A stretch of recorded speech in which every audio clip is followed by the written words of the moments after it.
I'm an American citizen. I've been raided by the FBI, sued dozens of times, targeted, death threats, removed from the organization that I founded. Yeah, that was remarkable. Because of your behavior. Yeah, because of your long history of doing really things and people calling you out on it and trying to hold you accountable and suing your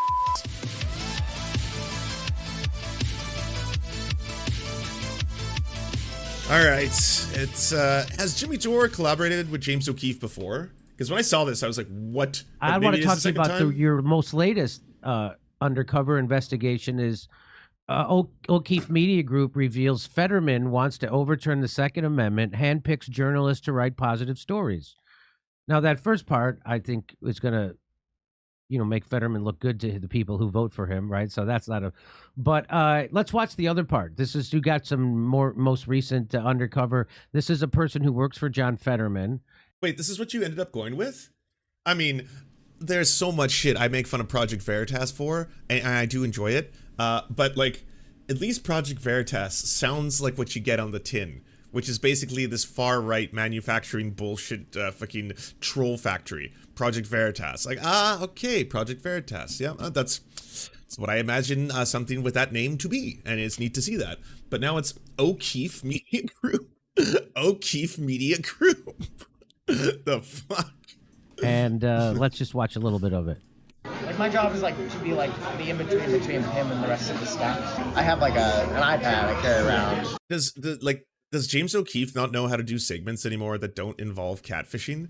Because, like, I feel now for years, it never used to only be catfishing. Now it feels like almost exclusive catfishing. Because I guess it's like, it's very easy for them to do. Like, if you have someone who you, like, go on multiple dates with, not knowing that they're being recorded the whole time, and they are sexually interested in the other person, and they are opening up to them, and they are drinking a lot, what a surprise that they're saying a bunch of shit that you're like, oh, this is amazing on camera. But the lies come in that they don't actually hold a lot of the positions that you try to say they do. It's like, oh, this person happens to be one of the senior directors at Pfizer, and it's like, no, they're not. You can see who the senior director is at that position. In fact, the person in this clip is saying out loud that they were lying about what they do in order to be more appealing for a date. That's in your own footage that you're releasing right now. So this is kind of wild that people are taking this on face value. Which, like, enter Jimmy Dore. Live transcribes everything everyone's saying, but sometimes it misses stuff, or like it'll just cut out based on, like, self-service and shit. My job is to hold the odds out there, so like he can pick up on everything they're saying. So I have to strong arm these journalists and like Luke Borgan. Oh man, as soon as you type his name in, now it's just like an onslaught of right-wing links. That's not my job, but like there's so many reporters, and like the reporters like they don't want, we shouldn't just be telling them to f off. Like, if they're reporters we like it's good to have a good relationship with them. Yeah. We have, our press operation is like a f***ing work of art. Like, the way that like reporters, we can tell them to go f themselves, and they can't do anything because they need us more than we need them, because like everybody wants a story about John Fetterman, and we only give it to certain people. And we pick reporters who will like paint, aren't like who we know will paint the narrative the way we. Okay, I'm not denying, by the way, because there are times when they do actually say the real names of the people on their clips, but then they just manipulate what the clip is about. I'm not denying that Luke Borgan could be someone who works with James O'Keefe, but this is one of those situations where, as I look it up on Twitter, for example, I'm seeing an overwhelming amount of just right-wing accounts talking about Luke Borgan, and it's drowning out any ability to find his actual account. And a lot of them, like Project Veritas, also popping up all over the place when I search for it inside of the Googles, which, weird how this always fucking happens too. So it's like when John checks himself in for depression, you tell one reporter in particular, because like they will hit the facts that we want them to, and it's like So that's like when we did Force the Vote, and AOC didn't come on our show or somebody else's show to talk about Force the Vote. She went. You're still so fucking hurt by this, Jimmy. Let it go. Let it go. Holy fuck. It's going to be like fucking 10 years down the road. And like, oh, well, she didn't come on my show and didn't talk about Force the Vote. And it was clearly the best idea that anyone had, so. To The Intercept, where she knew she would get a friendly interview and they would never bring up anything and they would couch everything. And that's why she does interviews with Ryan Grimm, and they never make news. None of those interviews ever make any news because they're lapdogs to power, because they're getting See, like, this is once again, and I'm not discounting, like, where did Jimmy pull up his name from?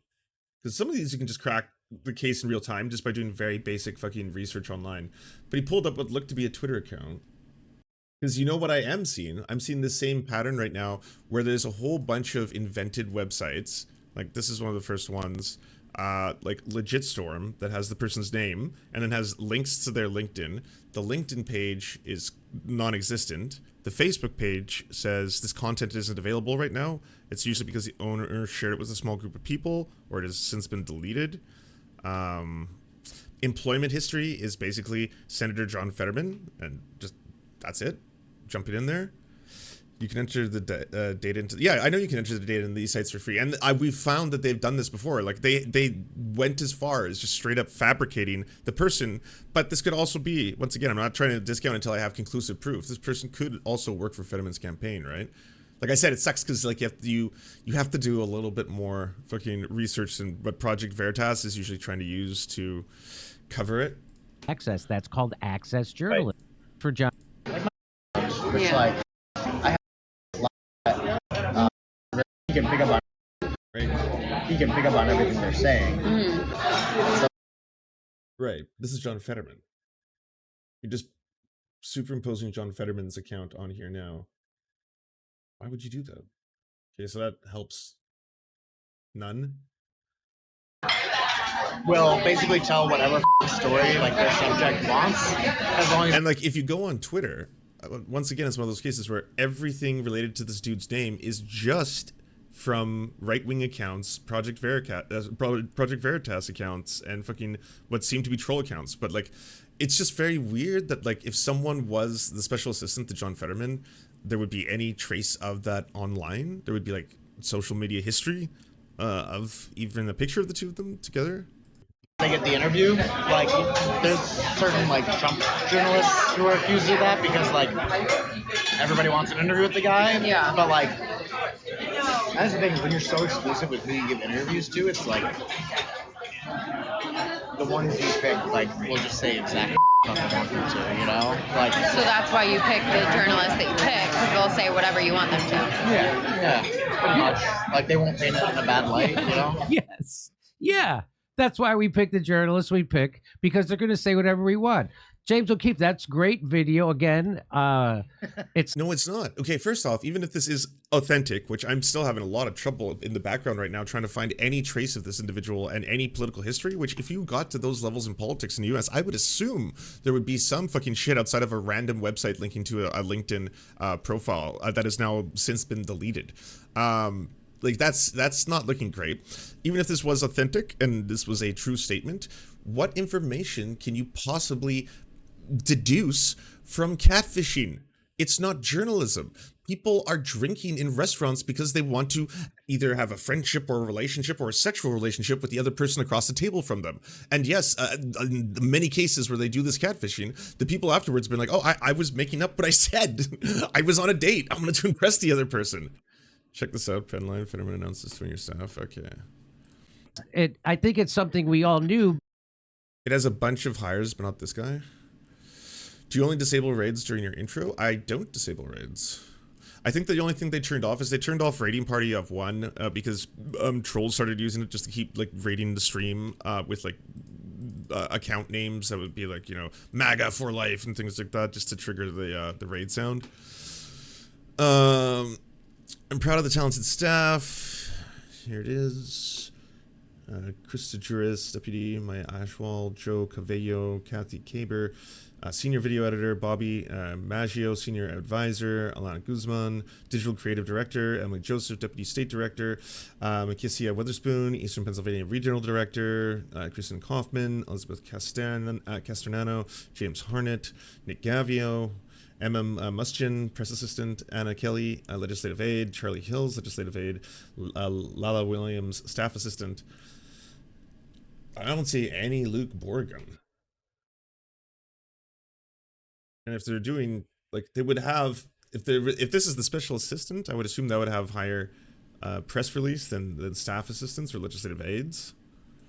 I mean, it's still not proof this person could work there, but again, like this is so sad because at its best, at its absolute finest for this story, for Jimmy Dore to be writing seriously with this fucking far-right troll reactionary, it's that you've got on camera someone who is supposedly unknowingly to them, either on a date or trying to apply for a job or trying to, like, the situation is deceptive from its very origins, and then they're telling you, hey, yeah, well, there happens to be, you know, sometimes we look for press secretaries or press releases that are more favorable to our politics. What? That even, like, if this is made up, this is the thing that's throwing me for a spin right now. If this is made up, even your gotcha, that's not a great fucking, yeah, that's probably what I would assume. I would assume that, like, a lot of people, if they had press releases, they would want to find more favorable ones, especially because, in the case of John Fetterman, because of the ableism that was being weaponized by a lot of the far right, it was pretty apparent that John Fetterman giving speaking engagements wasn't being taken in good faith, even by fucking supposed to be, like, centrist lib outlets like ABC and stuff like that. They were doing fucking very ableist pieces on him and, you know, questioning whether or not he has the ability to even govern in his current state and stuff like that. So it would not surprise me if the campaign was like, we should also find favorable press releases to go by. But WikiLeaks revealed certain things like this, right? And that's why they hate WikiLeaks and Julian Assange. Okay, so did you find this through Google Images? Because I just pulled this one up as well. This one is closer to some meat. Senate candidate Maria Collette canvassing Amber, Pennsylvania with campaign manager Corinne Christensen and field director Luke Morgan. But like, this again is inconclusive though, but this does show that this person does work and operate within politics in the United States in similar circles. It is more plausible now that this could be someone who does work for Fetterman, but it could also be a situation where someone who was at a lower level within politics is also utilizing this opportunity to be on the fucking, or a part of whatever weird shit Project Veritas is trying to spin here. And now you'll be even hated even more because you did this. There's sort of an, you know, we hold a mirror up to people and they don't like what they see. You know, most of the comments on you intentionally fabricate shit. You've gotten in trouble for it multiple times for just straight up making stuff up. Yes, you've been successfully sued for it. This video where that, you know, well, we already know this, but those are people like sort of in the hinterlands. By the way, this is a great let them collaborate and eventually down the road fight, because like right now there's a lot of the right that doesn't want to fuck with fucking James O'Keefe anymore. It's kind of weird, you know, like they're not totally down with someone who just wanted to embezzle a whole bunch of money, in this case fucking potentially millions and millions of dollars from right-wing organizations in order to pursue his dreams of musical theater. That, and then also having this like incredibly hyper like sexualized fucking workplace environment of abuse and scandal and stuff like that. It doesn't look great. There are multiple, you know, lawsuits and multiple people coming forward being like, yes, he is an absolute monster.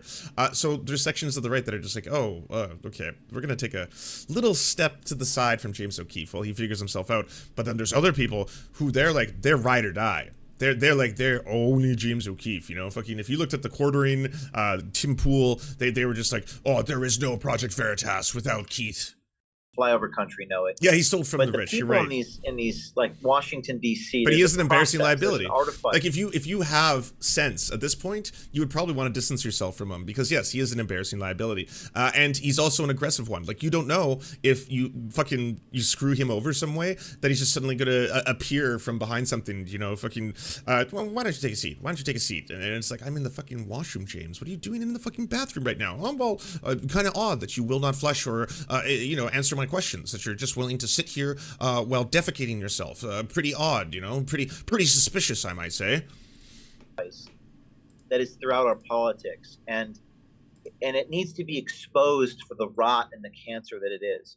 And you're right, it's access journalism. I think there's always been a tension in journalism between access, as you call it, and totally adversarial. It's somewhere in between. You can't just be the puppet. And frankly, that's what these reporters are, like the New York Times national security team. You know who you are: Adam Goldman, Mark Mazzetti, Mike Schmidt. I mean, you're being puppeted by the government, not vice versa. This is the play, by the way. So if you fuck up, if again you're a dangerous liability because of how fucking strange your behavior is in the workplace and the potential embezzlement of fucking, you know, a lot of right-wing money, of course, transform the whole thing into, I was just telling the truth, that's why they came after me. Like, I knew that was going to be the play the second I heard that James O'Keefe was fucking getting roasted by his own. I was like, yeah, he's going to get it. He's going to try to get ahead of this whole thing. He's going to do the entire fucking, this is big government, this is the Democrats, this is Biden, you know, coming after me. And it's like, no, this is your fellow employees who are like, and your investors who are like, let's be real. It's the investors who really had the power to finally be like, yeah, so you got to go. The boat shitting parties, the drugs, all of it, it's just a disaster. And like, for what? So you can do Oklahoma? Like, no one wants to watch you do Oklahoma. We wanted to watch you take down the libs. We paid you for the lib tiers, and you're giving us fucking Oklahoma? This is not a good deal. It's embarrassing. You might think you're in power, but it's the administrative states, the deep state, it's the government agencies, the politicians that are using you. And this is what this guy is saying, that they are my puppet because they need us. And it's true. It's true. Those reporters need access to Fetterman. And that's broken. That's why I do undercover work, because I don't need really, I can build a rapport with a subject without kissing their ass. I can do it honestly, and you could see for yourself the behavior. And I think we need undercover work. I think we need undercover journalism. It fell out of fashion 40 years ago, but this is why we need it. So you have another clip. You mind if I play another clip? Here's where he says that he talks about the Second Amendment. Come on. Gun control. Like red flag laws? Oh, yeah. Hell yeah. Flags, banning automatic rifles, like all that. Like, I love that. he owns like a lot of guns. Does he own the guns that he's trying to ban? No. So he just said that John Fetterman owns a lot of guns, but he's for banning guns, even though he owns a lot of them. And she's like, are you, like, this is the level of discourse? That's where we're at right now? Does John Fetterman wear clothing? Do you think he enjoys the products of cheap labor in other countries intentionally? Does John Fetterman eat food? When he eats food, does that mean that he wants to see people exploited, immigrants exploited by coming into the country to work in terrible working conditions just because he does, in fact, eat the food? Like, does he like guns? It seems to me most Americans like guns. That doesn't mean that he can't also want to pass legislation to restrict some of the more deadly ones. It's also not in any... Is everything just a never-ending hunt for hypocrisy? And if you find the hypocrisy, it's like, we got him. We owned them. A hypocrite. It's like everyone's a fucking hypocrite. Work on bettering yourself. But everyone's fucking constantly battling with like the balance between, hey, I don't know how much I should really contribute to a lot of the world's problems versus well, there is that whole thing where I do want to just enjoy my life. Like, what's the point of me living at all? No, I have to strike a balance here. Maybe I shouldn't be driving a gas guzzling car if I don't want to like stop climate change. But at the same time, a lot of these problems also have to happen at much higher levels than just myself. There's a combination of necessities here. Like, everyone struggles with that shit. You do your best. Like I said, my best piece of advice is try to maximize yourself. I don't always do it. I fail at it sometimes, but you just got to keep maxing. The best version of yourself is out there. well, is he for banning any of the ones he owns? And he says no. Okay. Not like shotgun. Like, I'm sure. Yeah. So what exactly will he try to ban? Assault weapons ban. Like, he'd be okay with like overturning the Second Amendment, probably. Like, I think he would much rather prefer like nobody have guns at all. So he would. Why does Jimmy hate Fetterman? Of all people, did Fetterman turn down like an opportunity to be on his show or something? Did he want Dr. Oz to win? Was he Team Oz? We weren't following all his videos from that time. Be for like he would be for like completely just removing the Second Amendment thing. Right? Soon Oh, God, no. So there he is. We bring back in James O'Keefe. There he is, just saying, I'd like to overturn. So that would seem radical to a lot of people. I don't know how much that'll hurt him politically, but Right. that was a good undercover video. I just can't believe there aren't, like, the only undercover video you see anymore has to come from you. Why is no one else doing frickin' undercover video? Geraldo, Because it's deeply embarrassing. It's very, very embarrassing. Not the idea of like successfully spying on someone and getting them to reveal something either on or off camera and then being able to utilize that to affect change in the real world. No, I'm talking about doing fucking catfishing and pretending it's journalism. It's all he's doing here. Like we've seen like 6 or 7 different videos now where it's like the big bombshells that like, well, this person says that they're on a date and they're under duress, and then because of that they were fine afterwards, lying about certain aspects, but we got them on camera saying all that. We did it. Yeah, okay, bring in James. It's your time, James. Walk around the corner. Stop singing for 2 seconds. Used to do it. If you point a camera in any direction. Oh yeah, exactly. Thank you. Checkered square is a huge point. If you're an actual real whistleblower, and this is why whistleblower protections are so important, you face fucking, if you are trying to hold, especially state power, accountable in any way, or corporate power, or capitalistic power accountable in any way, they are going to try and destroy you and come after you. They're not going to be funneling money into your fucking musical projects until it becomes insolvent. It's not like it's such fake oppression where it's just like, oh, because we tell the truth and we're the only brave ones who are willing to do it, they come after us, right? And you're like, you were getting millions of dollars to do musicals, bruh.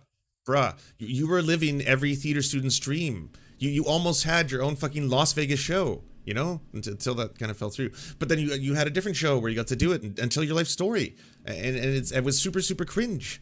We got to see some of the video footage of it because you also did it at CPAC. Parts of it was just part of your presentation, and yeah, it's exceptionally cringe, very cringe. It will show things contrary to how they're shown on television. It's also legal to do in many states. If I just aim my camera at a guy in a restaurant, unbeknownst to him, it just shatters all the narratives. And that's why it makes my job easier, but also it makes me more of a target. That's why I think it's there it is. I kicked out of your last job from all the fucking musical money embezzlement, drugs, and weird sex shit and shitty on the boats. And now it's like, well, they came for me. I'll come for you. I'll come for anyone who speaks power to truth or truth to power. It's so important to decentralize it because they can take me down. I mean, look at everyone that's come before they take down.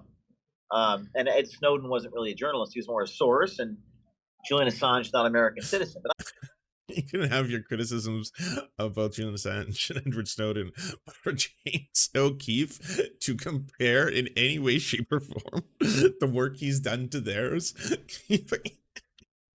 You dress up in costumes and try to have sex with people. He had a whole thing where he made this list. He was going to try and do this, like, seduce a CNN reporter and get her to reveal all of these, like, secrets after our sexual encounters, and had a list of things that he was going to use when, like, trying to seduce this person that was like lubrication, dildo, mirrors, and stuff like that. And I was like, okay, buddy, calm down. Jimmy Dore mocked Fetterman's joke affecting his speech. Was that new? I thought he did that a while ago. It was just... So they're 9 days. That's gross. Making fun of someone's stroke. What we're doing is we're pointing out how disgusting the Democratic Party is that they'll do this. Oh, so you're inexcusable. You're completely there's no difference now between Jimmy Dore and like full right wingers. He's just like every last semblance or facade of being like an actual full blown right winger is gone now. He's just like he just leans into it. I understand. So here's John Fetterman, and let's listen to they're going to try to have him read. Watch this. We're here for one simple reason. President Biden needs to consider using the 14th Amendment if necessary. The entire GOP debt ceiling negotiation is a sad charade. And that's unlike my candidacy or the clothes that I'm wearing. Wait, this is the clip? He sounds fine.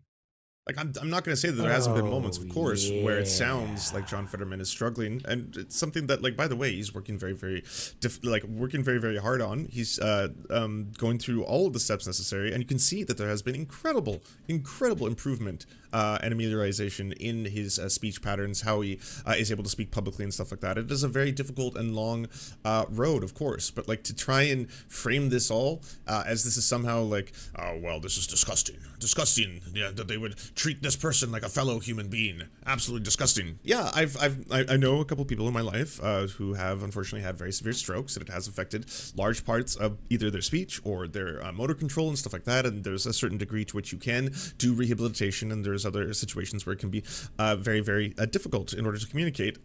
Fetterman sounds infinitely better than a couple individuals. This is anecdotal, I know, 100%, but then I've interacted with who've had similar and severe strokes. I think it's kind of just gross and callous at this point to try and think this is a gotcha. Why don't you go after him, like, messing up a vote for a bill, or go after something he proposed that is like, oh, well, this is kind of like bad or evil, or it's really going to hurt workers, yeah, because of this bill. So there's an angle to go after him instead of being like, well, look what he sounds like. Unlike Joe Biden's complete presidency, the fact that he's demented and we're all charading him around. Exactly what's wrong in Washington. And that's what's. Did you hear? That's what's wrong with Washington. Not that we prop up stroke victims to be our leaders, and people like Joe Biden, who's demented, and Dianne Feinstein, who's also demented. The grandpa from the original Texas Chainsaw Massacre could easily be a senator. Easily. Playing with the livelihoods of millions just so the GOP... Like, that's fucking still so fucked up to compare the two states of those individuals as well. It's like, this is beyond fucking armchair psychiatrist. This is fucking armchair psychiatrist doing like fucking Mortal Kombat selection screen settings. Just turn the screws against hungry Americans.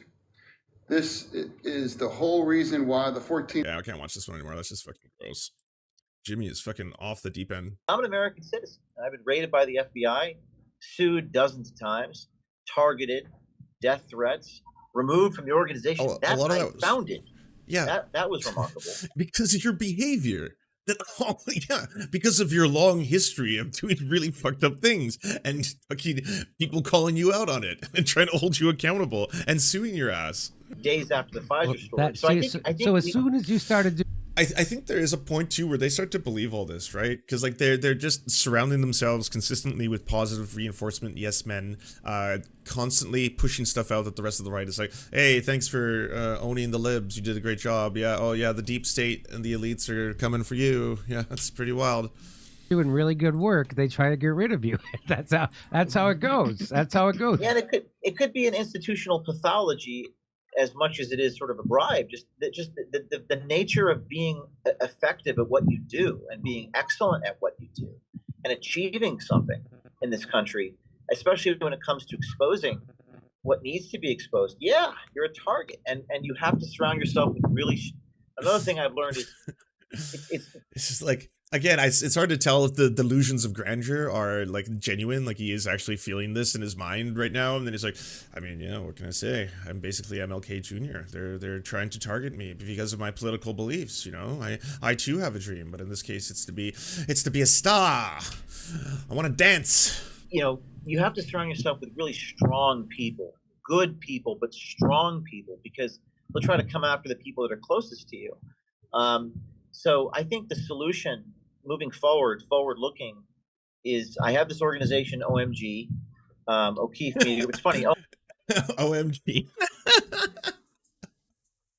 So the last one, Project Veritas, is supposed to sound mighty and powerful. Like they are the one true source of truth and liberal tears, like on the internet, right? So it's like Project Veritas. But now it's like, oh my God. Yeah, here comes the truth. OMG. It'll be tough to censor that because people say that all the time. OMG, and it's decentralizing in a sense that we have 1,000+ citizen journalists that have signed up, that we send cameras to. We sort of dispatch them to different things, and they're not all on my payroll. So the idea is to kind of open source my knowledge and train people to do this. Open source. Wow. Okay. I mean, nobody, of course, a corporate news journalist, a big Pfizer-funded news journalist, isn't going to do the expose you did to blow the roof off of COVID. No, you told the truth. No, it's like no one did any reporting. Because this could be them. That's why they don't like this. This could be me trying to get laid with lies. Right. What's the guy? I'm just trying to get laid by lying about COVID.